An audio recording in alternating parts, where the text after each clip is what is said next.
waaw est-ce que li muy wax nii du dem ba yóbbuñu ci risque rendre l'État moins efficace c'est-à-dire que tey su fekkee dañu bëgg ne nañ réduire dem ba am un État boo xam ne li mu mënoon def mënatu koo def parce que on a presque tout réduit. Est-ce qu'il y a pas un risque à ce niveau-là? Pape Moussa après Cheikh Farmaton. boo xoolee agence yu bëri yi direction yi programme yi structure yi ni mu bëree nii. oui mais est-ce que dafa am efficacité ci lourdeur administrative bi ngay wax au contraire malgré bëri bi.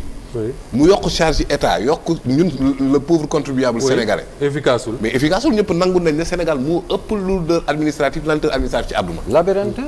da ngay ñëw ci benn direction war a lijjanti benn kayit mën nga fa def ay une semaine malgré que agence yi bëri na personnel boo xamante ne personnel la plupart dañuy toog seen kër ñu leen di fay toog muy dox te ba léegi am na. ci agence yi ba léegi existé na alors vu sur cet angle là mais Ablaye lan nga mën a def ci rationaliser parce que boo xoolee référentiel 2050 dafa ñëw ci ñaari pàcc. dafa ñëw ci rationalisation des finances publiques mais ñëwaat ci efficacité du service public kon donc synthétiser boobu noonu mais ça rend plus efficace la mission de service public bi ñu assigné xam nga Cheikh Fatma li mu wax ministère bu ñëw day wax li mu wax ku ñëw koo ñëw mu ne la oui non pourtant bii lii lay def bee lee lay def dëgg la kii day financé kii day kii mais ñoom ñëpp ci formation professionnelle la ñu teddu kii da koy financé kii yore ay services yoo xamante ne formation yu courte la kii yor mais lépp xam nga ne formation professionnelle la def ko benn mais est-ce que def ko benn forcément day tax mu gën a efficace oui xam nga lan moo tax parce que bu kii yoree financement bi kee yore yu ay formation yu courte yu ay domaines yu précis que ne yoraale centralisation xaw ma lan mais man bu ma soxlaa loo xamante ne lu court la ba pare aw ma financement nu may def damay dem fii dem fee alors que boo demoon ci benn mu gën a gàtt mais tey damay dem seeti Babo suba ma dem Lamine Bara waaw balaa ca bu doonoon benn moo xam dañuy andi baar ak Babo tegandoo leen day gën a efficace donc kon man foog naa ne problématique bi buñ ko naaree topp nii dañuy sonn léegi nag bu boobaa oui surtout boo nekkee philosophe mais après ci loolu ngay téye n'est-ce pas professeur c'est l'oiseau de Minerve qui ne prend son envol qu'au début du crépuscule. Ça c'est pas alors que l'aujourd'hui a déjà fini de se réaliser. mais l'oiseau de Minerve c'est pas la philosophie c'est la philosophie de Hegel. Oui, pourquoi tu parlerais pas de l'aigle l'aigle de Zarathustra qui ne se lève qu'au soleil. Oui mais ce que vous êtes en train de faire. moi je fais pas une émission vraiment. dugal ci loo xam waaye. allez-y mooy en fait. non honnêtement ay conseils en éducation en agriculture yooyu daal. allez-y. parce que en fait du exercice bu simple. parce que léeg-léeg en réalité man mi nekk ci état bokk. léeg-léeg boo xoolee wàññi sax mooy indi lourdeur.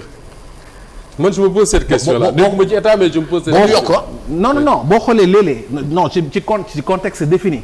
par exemple nga ne fii ñett fi nekk xaaral ma dindi kenn ki bàyyi ñaar. boo deful nank kenn kooku nga dindi bàyyi ñaar foofu nga indil lourdeur parce que indil nga plus de dossiers à ces deux là alors que ces trois là ñoo doon répartir la tâche misaal la rek pour wan la ni il est clair que l'état tel qu'il est il est pléthorique. y a eu gis nañ ay agences yoo xam ne dañ ko créer parce que ñaar ñii ñoo bokk gox politique.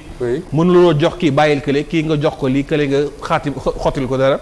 on a été là on a vu gis nañ également. mais la nature limitée même de la mission d'un certain nombre d'agences ça on le voit parfaitement. Mais il ne faut pas tomber dans l'autre extrême non plus. Le Premier ministre c'est le chef du gouvernement moom mooy suivre l'ensemble des politiques ministérielles à l'échelle du gouvernement par exemple parce que ce qu'il a fait le Premier ministre dafa am ay conseils spéciaux calqués sur les différents ministères pour que ñooñu di ko suivre les ministères en tant que tels. Mais le constat qu'on fait même léeg-léeg da ngay gis un conseil spécial wala un conseil technique submergé parce que ministère formation professionnelle rek mais les gens ne s'en rendent pas compte mais c'est un ministère énorme man dama yegg kër ga nelaw laay def 20h 21h laay wàcc parce que les choses viennent et c'est un ministère transversal tout le monde a besoin de nous di nga jox dossier un conseil technique du Premier ministre nga xam ne kii volume de dossier bi sax xaw na bëri et tu te dis kii bu amoon un second wala un suppléant xëy na liggéey bi doon na gën a gaaw moo tax ma ne la chose n'est pas aussi simple léeg-léeg tu peux même penser que kii bu amee keneen ku ko jàppale ci liggéey bi ci lay gën a gaaw d'un point de vue efficacité globale mais Premier ministre moom il est obligé d'avoir des conseillers calqués sur les ministères pour suivre les dossiers ministériels mën nañu am choix nag dindi tous ces conseils ne ko yow yaa koy suivre sa bopp bu boobaa moom premier ministre ci waxam defe naa ne. non du ko suivre boppam. faut pas simplifier la chose comme ça quand même. l'État ne fonctionne pas comme ça. mais boo dindee conseil technique qu'est-ce que tu mets. non déglu rek xam nga docteur Thior ak Ibrahima Sy li ñuy liggéey bokkul. c'était santé bi. premier ministre kooku ci cabinet la nekk. xam nga boo jëlee je connaissais le CT agriculture jóge na fa léegi mi ngi DPV xaw ma nu mu tudd direction de la protection des végétaux mais badge yu bari na même ay baykat yoo xam ne dañuy am ay doléances ak tout c'est lui qui s'en occupe mooy recevoir mooy wax mooy def yëpp donc je me suis dit que peut-être c'est pour ça qu'ils sont utiles allez-y. non moi xam nga man wax buñ ko génnee ci contexte rek dootul neex. vrai. man je parle à partir de contexte li Mame Moussa Diagne di wax le discours et le décor. dañu nekk ci contexte boo xam ne dañ nañu dafay metti fépp ay metti ñoom ñoo ñu ko wax. oui. mais bu ñu nekkee ci décor boobu xam nga wàññi wala yokk du loolu mooy def efficacité wala non efficacité xam nga lan la. wàññi loo warta wàññi. c'est ça. wala yokk loo warta yokk. moi je pense. je suis d'accord. quand on a un ministère de l'éducation nationale. on a des IA, on a des IF, on a beaucoup de choses dans un ministère qui est un système. ñu nekk dans un pays boo xam ne masse salariale bi dafay poser problème économie bi dafay poser problème dette publique bi dafay poser problème on n'a pas besoin qu'un premier ministre s'entoure de spéciaux. C'est ma conception de l'État. Les États ne sont pas organisés de la même manière. Macky Sall xëy na suba teel génn fi premier ministre. oui vous pouvez me dire que waaw non mais le Sénégal est resté pendant combien sans avoir un premier ministre. mais c'était très difficile jamono yooyu. non jamono yëpp état la. jamono yëpp état mais le résultat mooy Macky Sall il avait fait parce que dafa waxoon nee na dafa bëgg mu fast track. voilà mu gën a gaaw et à l'époque je me souviens Abdoulaye Mokhtar Diop avait dit que résultat bi du am parce que on risque de parce que ministère yi nee na buñ dee ñëw man nag mën nga wax day gaaw parce que dem directement ci présidence mais c'est comme à l'autoroute ñëpp dañuy jëlandoo péage bu àggee ñun ñëpp on se retrouve là-bas dañuy taxaw. xam nga boobu naka la demee xam nga boobu naka la demee pour bañ a dégg Macky Sall waxu déglu ko mais voilà xam nga boobu naka la demee. vous supprimez la primature enfin le premier ministre par la primature. oui. alors effectivement du jaar ci PM. day ñëw yëpp comme ni nga ko waxee. tag cabinet président. directeur de cabinet bi nag team dossier yi. foofu la yee xaay am gis nga am nga koo teggi. moo indi lenteur. oui. mais xam nga gis nga premier ministre c'est-à-dire que dama la bëgg a wax ne la gis nga état. structure état dafay varier selon les peuples et les structures ça dépend. par exemple Sénat toogoon nañ foo xam ne Sénégal am na assemblée nationale am Sénat ñu xëy suba teel génne Sénat bi. les gens ont dit exactement ce que vous êtes en train de dire non le Sénat est important le Sénat est crucial xëy nañ suba teel dindi ko fi. dindi woon fi léegi au conseil. te am na lu tax ñu créé woon ko parce que on avait que c'est bien. gis nga booy rationaliser da ngay am le courage de te priver toi-même.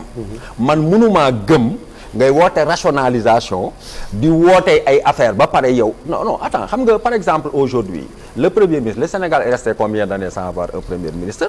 Abdou Diouf est le premier non Sénégal laa wax. d'accord Abdou Diouf est le premier ministre du Sénégal. moo fi njëkk a dégg monsieur le premier ministre. et c'était en 70 Mamadou Dia joué le rôle de premier ministre. mais Mamadou Dia Mamadou Dia kan lañ ko tëj. 62 ñu xaar ba 70 doog a am premier ministre. et ces 8 ans là qu'on a fonctionné comment. li ma la bëgg a wax mooy amul benn état standard. et man li nga xam ne nii dama koy conseiller waaw mooy ay conseillers ay ambassadeurs ay yoo xam ne nii lenn ñu lii mën na ñàkk parce que le peuple a faim parce que le peuple a soif parce que la demande sociale pose problème dañu gérer demande sociale est-ce que nekkoo di ñu delloo ci li Abdou Diouf doon wax moins d'état mieux d'état mais c'est ce que les capitalistes disent ci loolu nga bëgg ñu dellu. non xawma ci li ñu bëgg a dellu li ma bëgg a dellu mooy ñu dellu mooy. li ñëpp bokk. yow yaa ko wax léegi na ko ñëpp jël nañu bàyyi di suukar lem te soob bi saful. su ma nekkoon président de la République. ma am un ministère de l'éducation nationale. je lui laisse le travail de faire l'éducation nationale avec ses démembrements. jarul may am fu nekk may am conseil bu fekkee ministère nekk ma am fa conseil finalement ton cabinet va bouffer tout l'argent de ce pays. et c'est ce qui se passe. d'accord évidemment boo ci nekkee. da nga koy jàppandu mais boo nekkee ci biti da nga koy xeex mais boo ñëwee da nga ciy gëmmu c'est comme ça que fonctionne le Sénégal. gars yi loolu rek lañ ci doon critiquer. d'accord mais moom pare nañ ci waxatuñ ci sax. Cheikh Fado ma ñëwaat ci yow ak réduction wu dépense su état bi. wax ngeen